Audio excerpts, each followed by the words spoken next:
everyone, I'm Pastor Ibukun. Welcome to Loveseat with me. My husband always says this: for anointed people, the things happen at appointed times. He needs to know his vision. Not just desire to have a vision, but actually know his vision. You want to ensure that, you've prayed about this person, right? You want to get that confirmation.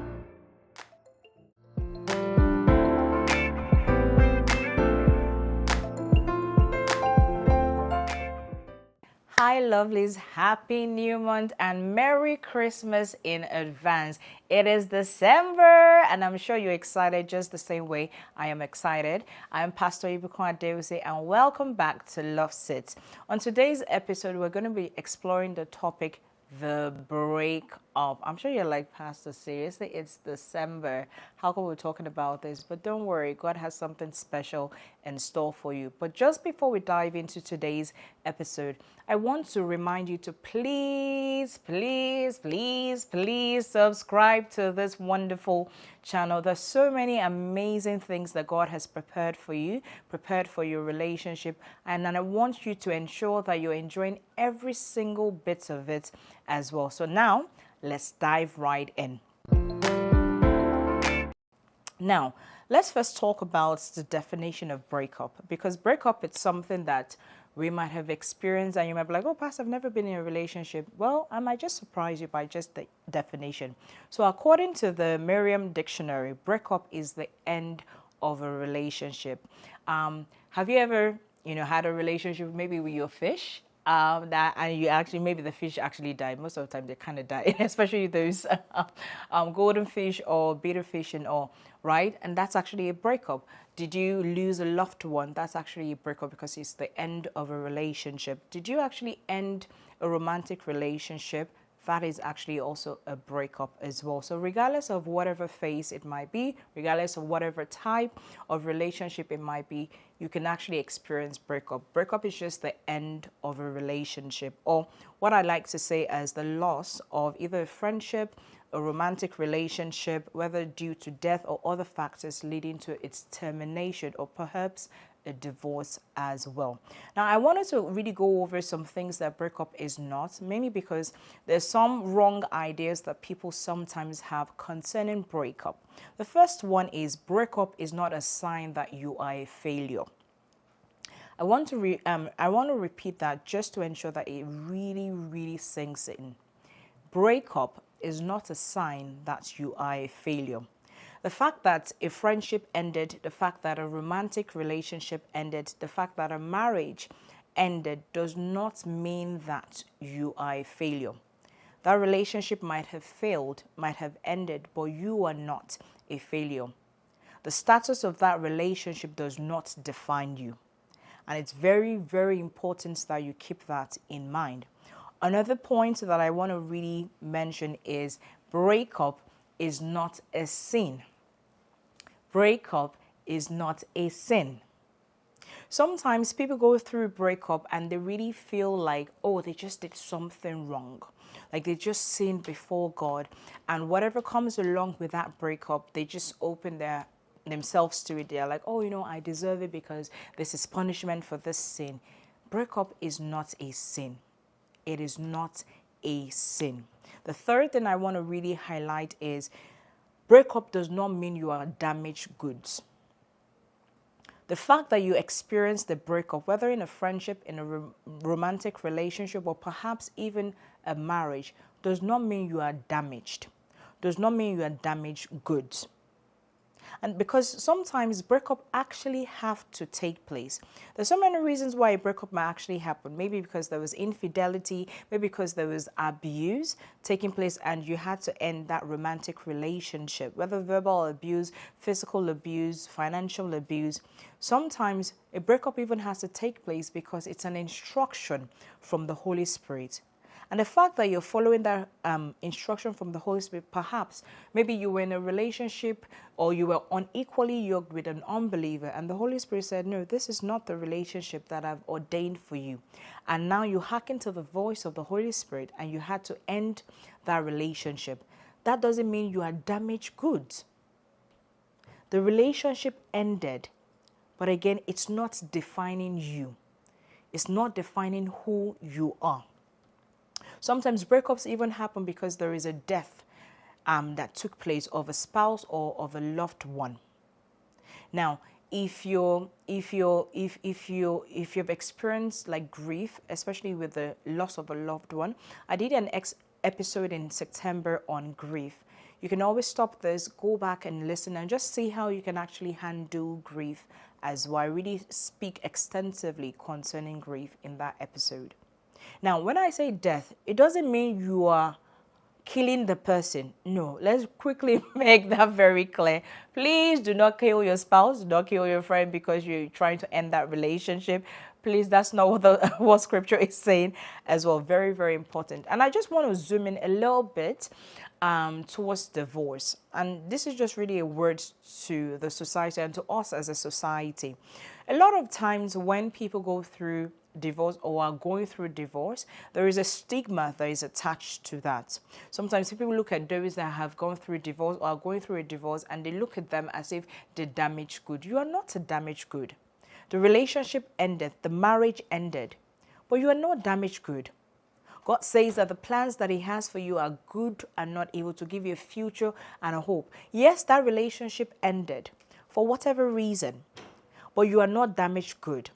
God can take what might seem like a mess in a person's life, what might seem like it was not really a great situation, and turn it around.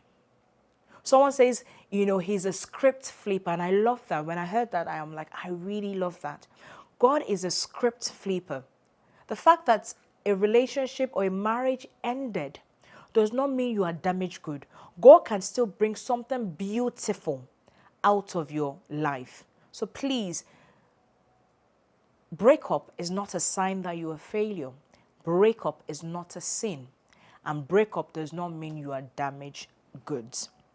Now, let's talk about how to deal with breakup, because at what point in our life we'll probably experience a breakup. Maybe a breakup with a friend, maybe a breakup with someone that we're in romantic relationship with. At one point in time, we would definitely experience breakup or know people that would experience breakup, and it's important that we actually know how to deal with it. The first thing I want to say, especially zooming in on the aspect of it's an instruction, is don't procrastinate breaking up, especially once that is confirmed that this is the right decision. And the reason why I want to zoom in on that is because there's times whereby, whether it's an instruction from the Holy Spirit, whether it's that this is not even the right thing. This is not like this relationship we've tried, whether it's a friendship and it's, instead of bringing addition to your life, it's actually sapping out life from your life. And you know that I have to end this friendship. The times that we're procrastinating because of guilt and condemnation, we sometimes just feel like, oh my gosh, but how will the person feel? Yes, they would hurt, but they will also heal as well. So please don't procrastinate. Sometimes people stay longer in a relationship that they shouldn't be in, right? And it causes more damage to them. They might do it for good reasons to them, but it's actually causing more damage to them. So especially when you have to go through a breakup, what are some things that you can keep in mind, especially when you have to actually go through that? One of the first things I will say is have a conversation with the person you're breaking up with. Try not to do that through text. Try not to do that, on social media, and you're breaking up with them on social media and they're finding out on social media, maybe on Instagram or stuff like that. Have a conversation with them. Let it be addressed. Let it be clear. Be extremely clear that you're breaking up with them. Sometimes people are trying to end a relationship, but they're not really clear about it. So they're like, yeah, I don't think this thing is working and all, but they're not saying, okay, so I want us to end this relationship. So it's almost like left to the air, and the other person is like, oh, maybe they're just saying that, they're having a bad day and they don't know. So in their mind, they're still in a relationship with you, and the other person has actually moved on as well. First, they make it very, very clear. Don't try to break up through text or social media. And thirdly, be civil about it. There's some things that you don't need to be violent about. Some people, when they're breaking up with you, they start smashing cars and some other things like that, or start, going public on social media and, just saying things that are very hurtful. You don't need to do any of that. The fact that you're ending a chapter in your life does not necessarily mean that you need to actually cause damage to the other person. So please, those are some things to keep in mind when you are taking the stance on breaking up with a person. Now, the second thing I want to really share is ensure or give yourself permission to feel. Give yourself permission to feel. There's sometimes that because it's the end of a relationship, especially when it's a romantic relationship or it's a friendship, that we kind of feel bad. And that's sometimes how guilt and condemnation sometimes sets in. And we kind of almost say, oh, no, I'm okay. And we're lying to ourselves. And on the inside, we're hurting. There's a lot of pain that is going on the inside. But because we are not giving ourselves permission to feeling the emotions that comes with that loss, the loss of a friendship, the loss of a relationship, a romantic relationship, it takes a lot longer to heal. Give yourself permission to heal. It's okay. It's okay to cry.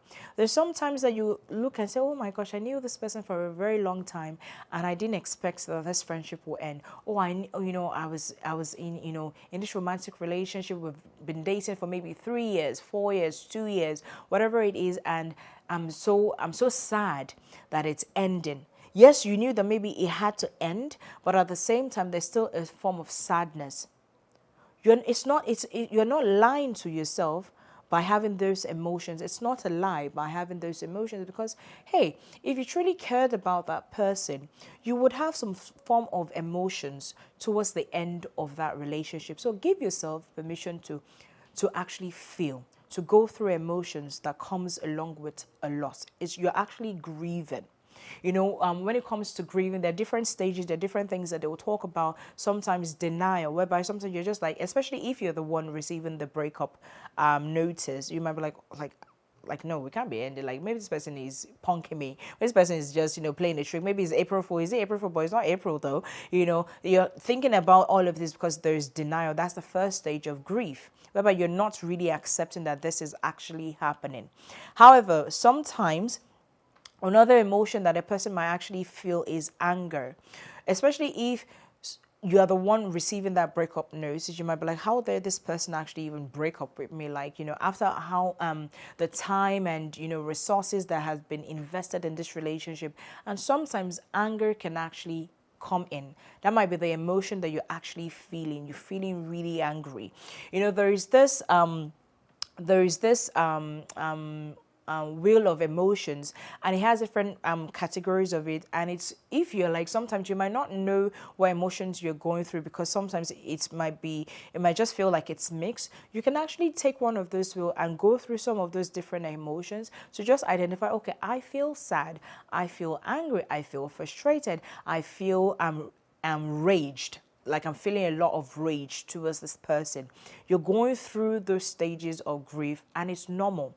Now, with the stages of grief, sometimes you're not necessarily it's not going to be in this order. Sometimes some people actually accept it a lot quicker, and then they jump the other steps. And then maybe down the line, they now go into denial, because they're like, oh, no, I think I was just dreaming. Like, this was a dream. This did not happen, right? And it's almost like as if they're starting all over again. So there is no specific, or there is no right way of going through grief.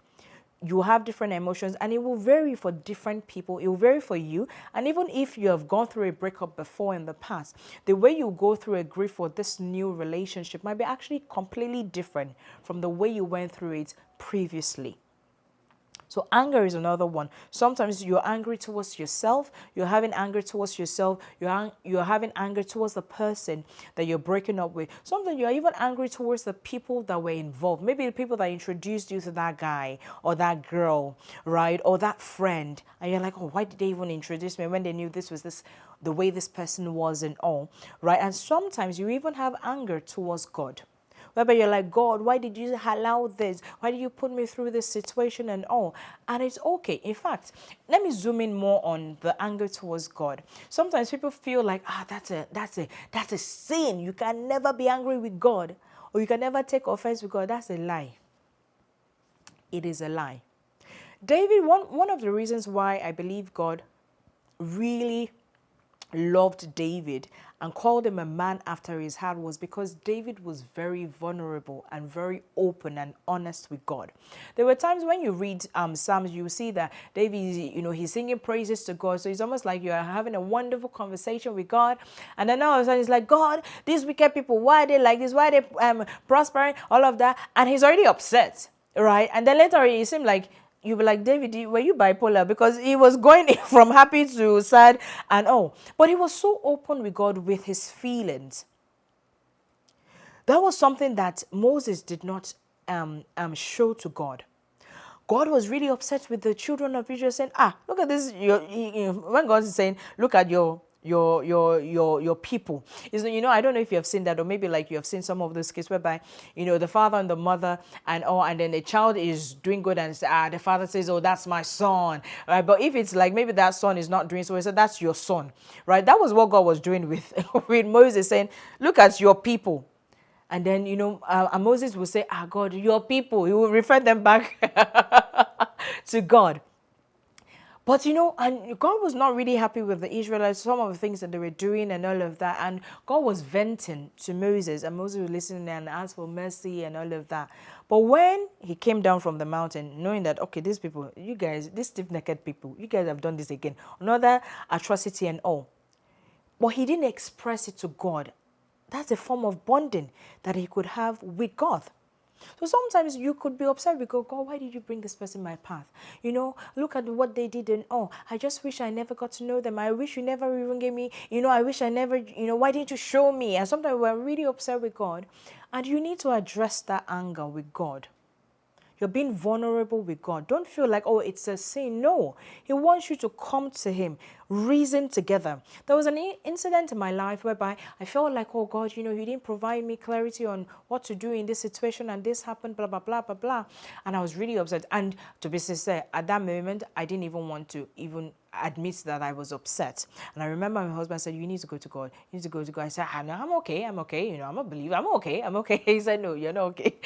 Go to God. And I remember the time I forcefully eventually went to God's presence and then I just started crying, and I was like, God, I felt this. And then, God listens to me. He didn't send thunder to me because I'm alive. So I thank God, right? And he just, he showed me, okay, fine, this was me actually coming in and showing you this and all. And there were just things that, I missed, unfortunately. And I said, oh, okay.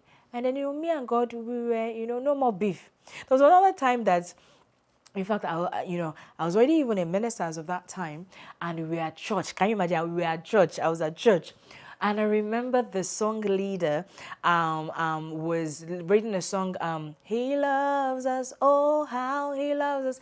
And I could not sing that song. I'm a minister, I was at church, but I could not sing those lyrics. I was just like, this leader, like, just let's go to the next song, please, like, quickly, right? And it felt like this lady knew what was going on, because she kept on repeating that line. I thought, lady, like, we have sang this line so long, can we move to the next one? She kept on repeating it, and at a point in time, I just broke down and I started crying. And I was pointing out to God, I said, God, I felt like you snitched on me, blah, blah, blah. There's some things I was going through, and I was like, you're just revealing to my husband. And I was like, why are you revealing to him? This is me and you. Why are you snitching on me? I felt that God was a snitch as of that time. Right? And God said, you're upset with me. I said, me? Why am I upset with you? He said, yeah. And then he revealed that, and I said, yeah. And I thought, I said, I poured out my heart to him, and he just explained and all of that. And after that, me and God were like, okay, we're cool, no beef, nothing like that. And then I could resume singing that song. And it's so funny, after I started singing that song, she now moved to the next song. But so sometimes we can get upset with God, and don't feel bad that you're upset with God. Just don't leave it at that. Pour your heart to him. It's very important. You lost somebody very dear to you, right? Someone that you were like, oh my gosh, I thought we were going to get married and all. Pour your hearts to him, right? And deal with that anger or that offense you have towards God as well. Now, there's some times whereby you're also in a stage whereby still part of grief, whereby you might just feel like, okay, let me see if we can actually get back together, right? You're in that form of negotiation or like bargaining, and you feel like, oh, you know what, maybe if I didn't do this, that's where sometimes you start second guessing yourself a bit, and you're like, okay, fine, you're trying to now make up. To say, okay, fine, you know what, maybe if I do this, this person will not go. Or maybe it's a marriage, for example, and you're like, okay, fine, if I don't do this, if this person asks for everything, I just do every single thing that they want. If I just, kneel down every single day and I beg them and we'll be together and, everything will be back to normal and all. And so sometimes you're in that stage whereby you're second guessing yourself and you're trying to get back into this relationship. And sometimes they're telling you that person is telling you that, no, it's ended, but you're really trying to still see if you can make something work. That is that stage. I used to kind of wonder, like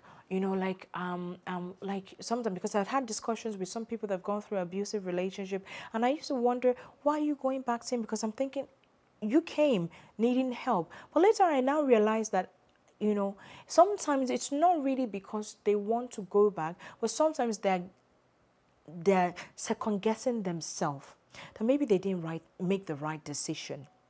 And that's where rationalization kicks in, right? Doubt kicks in.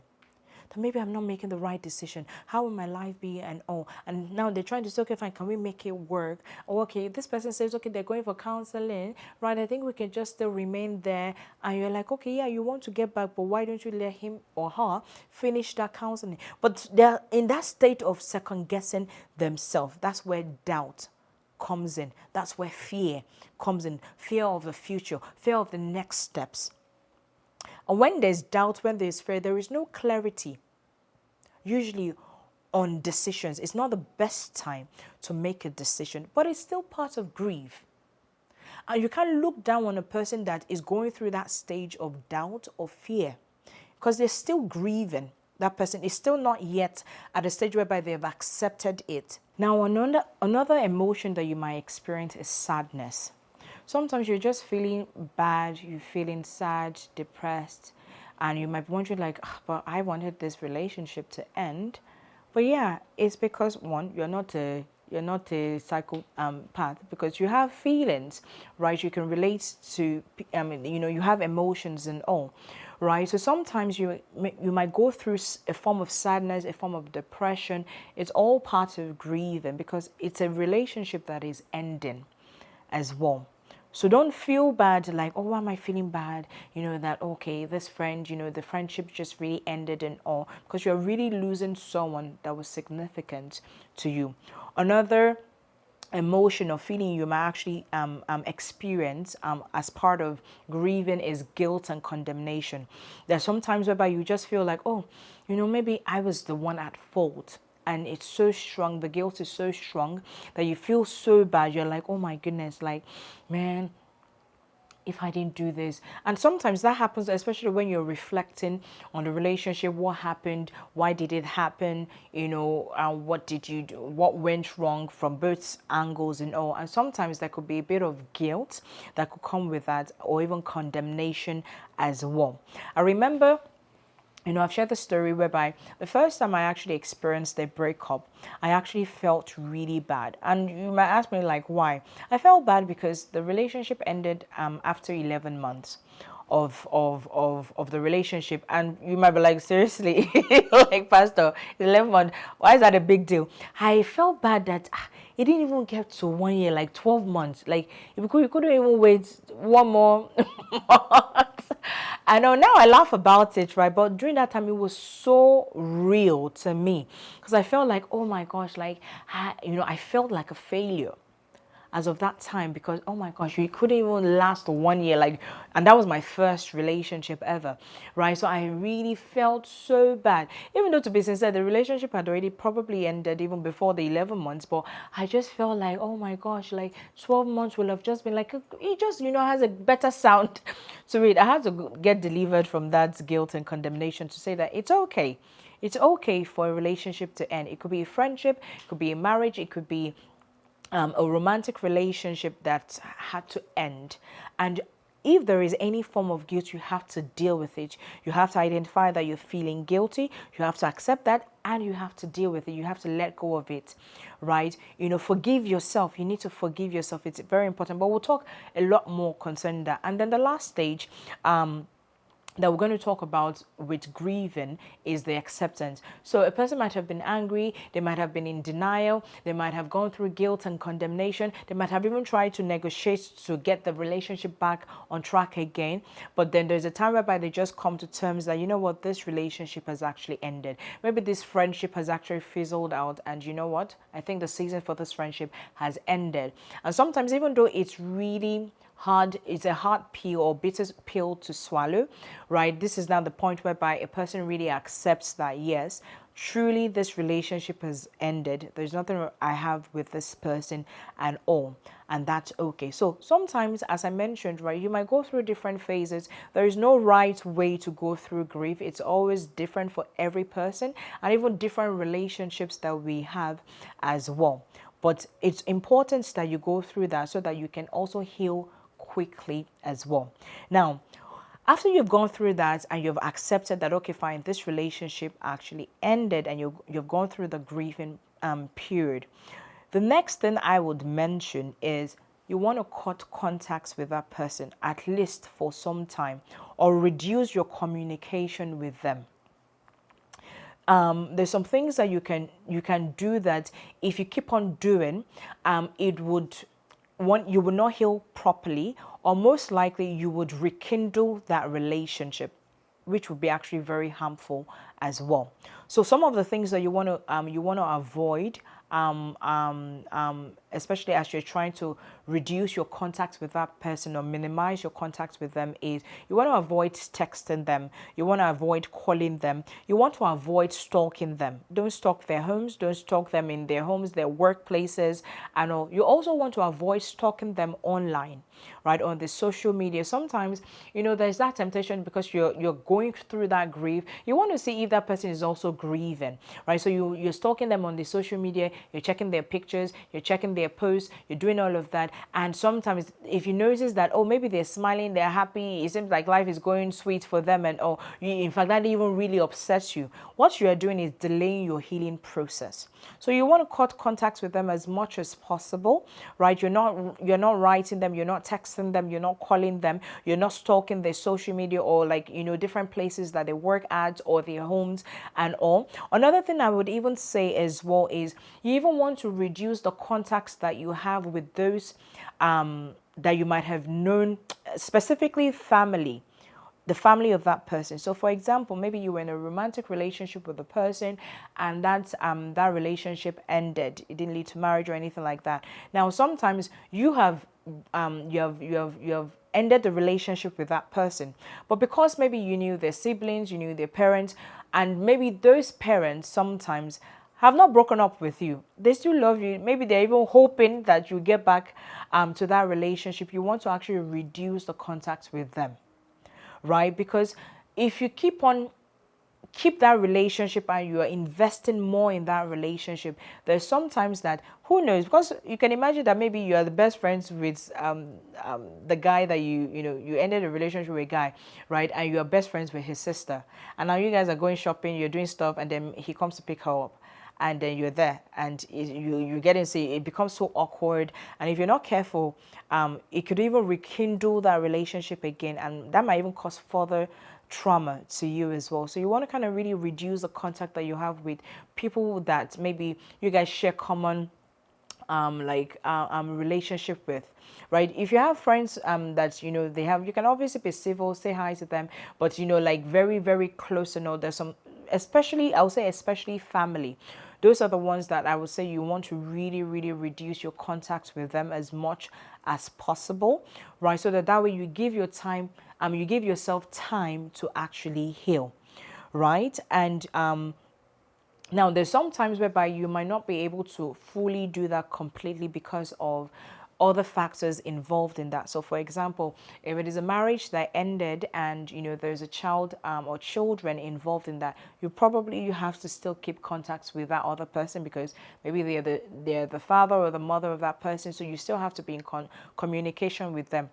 In those times, you want to ensure that those communications are very brief, make sure they're very clear and is specific to that. You want to ensure that it's very neutral. You don't want to start, okay, some other things. Okay, let's now hang out. There's some things that really puts you in really tricky positions that can really introduce another form of trauma or even hurt to you, especially if you have not completely healed as well. So really minimize communication with them as much as possible, right? Make it very clear, make it very straightforward, and make it as minimum as possible. Right now, sometimes, I know you might have seen movies whereby, the lady is going through a breakup and she brings out this whole jar of ice cream, and they're just like, forget it, I'm just going to drink my sorrows away. And yeah, because now you're breaking up. Hey, you don't want to be looking bad because of this person and all. So you want to avoid unhealthy coping mechanisms. Yes, sometimes, you maybe 1-2 days or whatever it is, you want to have those, but you don't want to make it a consistent thing, because sometimes people are going through a breakup, it's a loss and all, and because they are so sad about it, that they now get introduced into, okay, fine, drinking, right, or even some hard drugs and all, and from something that like really broke your heart, now it's actually now damaging your life. You don't give the breakup or the breakup that you had with that person power over you. Yes, you're hurting, but don't hurt your destiny. Don't hurt your life as a result of unhealthy coping mechanisms. So there's some things that you want to avoid: alcohol or substance use. It might sound like, okay, fine, it will give you brief relief from the pain, but the truth about it, the pain is still not going, and you're now in a worse state than you were before, right? You also want to avoid rebounding. And what do I mean by rebounding? Jumping into another relationship, whether casually, whether, sometimes we might say it's serious, especially when you just ended a relationship. There's sometimes that, because you're just feeling like, you're feeling like, why did this person end it with me? I am worthy. I am interesting. I am fun to be around with. And then you meet someone, maybe while they were consoling you and all, and then all of a sudden you just feel like, okay, fine, this person loves me, I love this person gets me. No, that's a rebound relationship, and it's extremely dangerous, especially when you have not healed. If you jump into a relationship after the end of one very, very quickly, most likely what will happen is you will get hurt again. And it might seem like now it's becoming a pattern. It's not because it's a pattern. It's just because you made a wrong decision concerning a rebound relationship. So please make sure that you heal first before, as someone says, before you deal. Heal first before you enter into another relationship. The reason being is, if you have not healed and you enter into another relationship, you are still carrying the baggage from the previous relationship. You will most likely hurt that person in that new relationship. There's a saying that people that are hurt tend to hurt other people as well. So don't bring that baggage from the previous relationship into your new. And also, you also want to ensure that you have cleaned the lens. You're not having a distorted lens towards that person, because if there is hurt, you're going to be looking at that new person from the lens of hurt. And that can traumatize them and also further traumatize you as well. Now, there's some other things like binge eating. You want to kind of really avoid some of those things as well. And one way you can really help to ensure that you're not just engaging in unhealthy relationship is surround yourself with the right people, right friends, people that can speak life into you, people that can remind you of your worth and your value. Because what happens sometimes is, when we've gone through a loss, whether the loss of a friendship, loss of a romantic relationship, sometimes it's like we lose our worth is still there, but we lose knowledge of it. And sometimes we just feel like, oh, there's nothing so valuable about you. And that's a lie. It's just the pain that is speaking. So you need people around you that can remind you and say, hey, you are actually brilliant. Hey, you have a lot of worth. There's a lot that God has deposited on the inside of you. And they are reminding you of your worth. That you have love. You have a lot of love to give. You're a loving person. Because sometimes you might feel like, especially if you one that triggered the breakup, you might feel like you're a bad person. And maybe it was something that needed to happen. Right? So you have to surround yourself with the right people, because sometimes, depending on people that you have around you, some people might interpret that situation differently. As I was saying at the beginning about those that have gone through divorce, there's some people that already have that stigma towards those that are divorced, and they already look at that person as, oh, they're damaged goods. But that's a lie. You need people that truly love you, that want the very best for you, and that can see the gold that God has put on the inside of you. And such people speaking life. They're speaking life into you, because at that point, a lot of grace that you will draw will be the grace through association. People that are there around you, people that are speaking to you and say, hey, God is not done with you yet. Ruth went through, in quote, a breakup through death of her husband. And if you study the life of Ruth, you will see that it seemed like she had kind of partly given up on life, a part of life. Like you could see that she didn't even really think about relationship, because even when Boaz was there and was showing her favor, she didn't even understand why she was receiving the favor. She didn't understand why she was worthy of favor. But it was Naomi that looked and said, no, Ruth, no. All this favor that I'm seeing, and no. You're not remaining single. There is still more that God has for you. You could see that Ruth had already closed that chapter of her life. But Naomi said, no, and gave her instructions. And as she followed, the latter part of her life was way better than her previous. So please surround yourself with the right people that can actually help you, that can speak life into you and can remind you of the worth and value that you carry. Now, another way of dealing with breakup is you will need to ensure you deal with any trauma. There's sometimes that the pain and the heartache and all of that is so, like, it's there. Don't lie to yourself that, oh, no, it's not there. Deal with trauma. Overcoming Trauma is a new book that my husband has written. Emmanuel Adewusi, Overcoming Trauma. It's an excellent book, and it just really shows you step-by-step process on dealing with it. If you're like, oh, honestly, this pain is too great for me to deal with, that's okay. Find someone, seek help from someone that is equipped to help you deal with that trauma. It might be a professional like a therapist. It might be your pastor. It could be your spiritual author. Someone that is equipped, that can help you, that can listen to you, that can help you recount, that can help you forgive, and now show you the steps to take to move on with your life. So please deal with trauma. Very, very important. Please don't bottle it up. Trauma is like, is like a wound that has not been dealt with. If you leave unresolved, what will happen is it will rotten and will begin to spread to different aspects of your life. Now, the next step, once trauma has been dealt with, is to forgive. Forgive the person that you broke up with or broke up with you. Forgive anyone that might have even contributed to the breakup. If it was infidelity, for example, you want to forgive the person that maybe they cheated on. Then the next point, and sometimes this is usually the ones that sometimes people find really difficult to do, is forgiving themselves. Because remember, I told you that guilt and condemnation are some of the things that a person might experience when they're undergoing a breakup.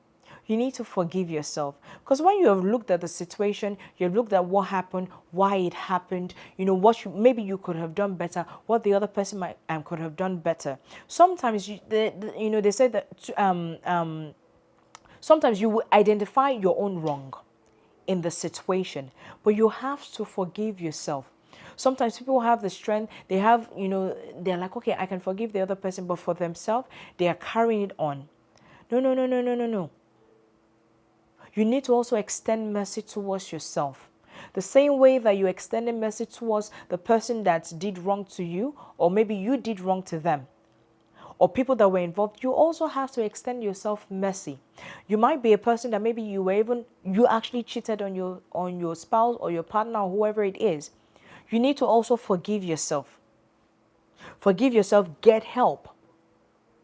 But forgiveness is important, because if you carry guilt just spreads. It really, really, really spreads. Now, after forgiving them, forgiving the people involved, or even forgiving yourself, then you need to heal from any pain or residual pain or hurt. Psalm 147 verse 3 says, He heals the brokenhearted and binds up their wounds, healing their pain and comforting their sorrow. There's sometimes whereby you're forgiving them, but it's like sometimes you still feel a little bit of pain when you remember that. Now, I want to really quickly mention this. Sometimes there's a saying that forgive and forget. And that forgetting is not actually about forgetting like you wipe it off your memory. But what they're saying is wiping off the pain associated with that situation. So if you notice that there's still pain that is still still around, like residual pain or hurt, you want to hand that over to God. Spend some time with God. The Bible says He heals the brokenhearted. Spend time with God and offer it to Him. It's about exchanging your ashes for beauty, exchanging the pain, exchanging the hurt, exchanging how that made you feel with peace, with joy, with strength. So you can actually forgive a person. You still remember the situation, but then the pain associated with that is no longer there. The emotional reactions that you would normally have is no longer there because you have already handed it over to God. Now, another point that I want to make is you want to reflect and learn. Part of when you're dealing with trauma is recounting the situation, recounting what happened and all of that. But sometimes it might not be like a deep reflection. But you want to take time to reflect, identify what worked well in that relationship, what didn't and why. What was the root cause? If there are aspects that you identified that maybe you could do better, learn from it. Don't see it as a form of failure, but actually a learning opportunity, so that the next time you engage or you enter a new relationship, you're not repeating the same mistake. There's one of God's generals. I think it was maybe John G. Lake. I think if I recall properly. His first marriage and his first wife died through malnutrition, and obviously that was very disastrous and devastating, for the children and all. But when he got married a second time, he learned from that. And the way he handled his second marriage was very different from the way he handled the first. That's learning, that's reflecting and learning. The fact that something ended, and maybe it didn't even end in a great way, does not necessarily mean that it's a complete failure. It's a learning opportunity. And so far as we learn from it, we have still not lost. We've just gained a learning opportunity. Now, the next point is, now the moment, okay, you have reflected, you have learned, wonderful. I don't want you to remain in that situation. It's time to move forward. And you move forward by shifting your focus and rediscovering who you are. Who are you now? Now, who are you? Because remember that sometimes your value, your image of yourself might have even changed as a result of that situation. So it's time to now rediscover yourself. Get to find out, who am I? What are some of the things that I like about myself? And as you do that, as you go through that rediscovery, you'll begin to see the good in yourself. So you want to ensure that you shift your focus and begin to rediscover who you are. Your personality, because sometimes when you've ended a relationship, especially if the relationship wasn't too good, right, or maybe it was also a bit traumatic as well, sometimes some things, your personality might have actually gotten, in quotes, distorted as a result of that trauma. So someone that maybe used to be very lively, just becomes really quiet, and not because they wanted that change. It's just because they're just like, what's the point and all, right? So it's now rediscovering who you are as well. The different discovery books, Colorful Personalities, a fantastic book that you can read. There is Fivefold Offices that just reminds you of some of the strengths that you carry as well. So whatever offices that you're in, right, you identify that and say, okay, fine, these are the strengths, because it's zooming in on your strength. Singled Out is also a book that I've written, and it's really a book of discovery.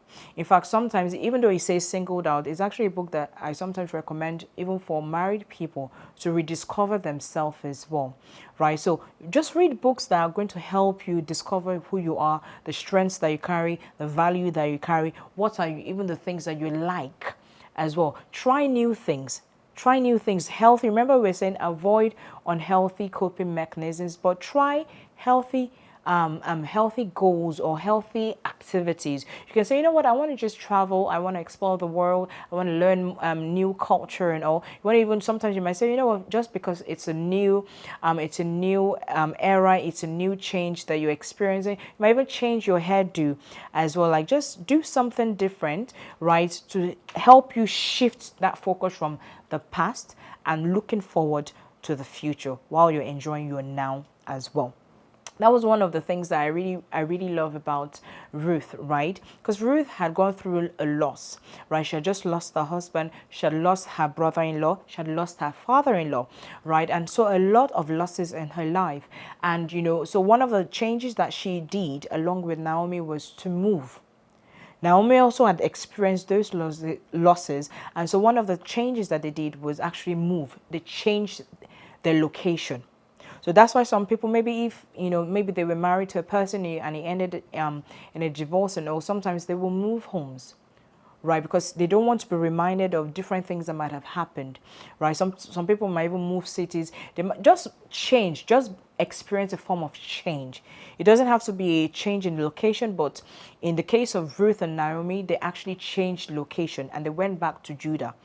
Right, and when they got there, the reception was so loving, and I think they were even like, especially for Naomi, she didn't really expect that, right? Especially because of some of the losses that she had experienced. Right, change location. Another thing that Ruth did was she changed her activity. She said, "Oh, what? I've been here, and okay, it's time to kind of get out of the house." Right, and she told her mother-in-law, hey, in Ruth chapter 2 verse 2, she said, hey, let me go to the field and glean.